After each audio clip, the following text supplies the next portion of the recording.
সদ্যই হয়ে গেল গোলাঘাটা সম্মেলনের দুর্গাপুজো কমিটির খুঁটি পুজো। চলতি বছরে ৪৭ বছরে পদার্পণ করেছে এই পুজো। তাই স্বাভাবিকভাবেই এই বছরের পুজোর থিম খুবই স্পেশাল। এদিন অনুষ্ঠানে উপস্থিত ছিলেন মাননীয় মন্ত্রী সুজিত বসু, নন্দিনী ভট্টাচার্য, সুব্রত গঙ্গোপাধ্যায়, অতনু পাল সহ অন্যান্য বিশিষ্ট ব্যক্তিরা।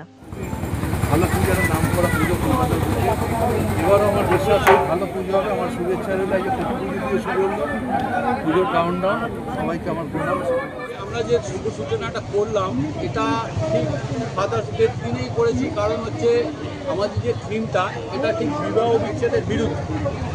এই যে বিবাহ বিচ্ছেদ হলে বাচ্চারা বেশিরভাগ সময় মায়ের সঙ্গে, যারা নিউজ কভার করছেন তাদের এবং বাবা মায়ের সঙ্গ পায়, এই কারণে আমরা এই ডিভোর্সের বিরুদ্ধে একটা থিম তৈরি করেছি, যেটা নাম দিয়েছি আমরা ব্রেক ফ্রি। এটা আপনারা দেখতে পাবেন এবং এর অভিনব মূর্তি এবং থিম আপনারা প্যান্ডেলে আসতে এর প্রতিমা রায় প্রতিমা শিল্পী হচ্ছেন দীপেন মণ্ডল।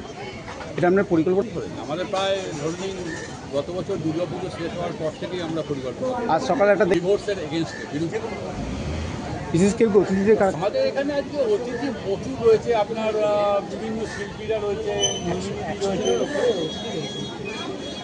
প্রচুর মানে কজনের নাম নেব আমি। আমরা পুজোর থিম বানাই তাহলে ডিভোর্স নয় কেন, একটা জ্বলন্ত তারা ভাই বাবাদের যে লড়াই সেটাও একটা বড় সমস্যা আসা এই ব্যাপারটা সবার কাছে পৌঁছানো। এই যে প্রত্যেকটা লোকে আসছে চাইছি সেটা সবাই জানুক যে ডিভোর্স ব্যাপারটা কিন্তু ভালো নয়। স্বামী স্ত্রীর মধ্যে ডিভোর্স হয় হোক, বাবা মার মধ্যে যেন সদ্ভাবটা বজায় তাদের সন্তানরা ভালো থাকবে।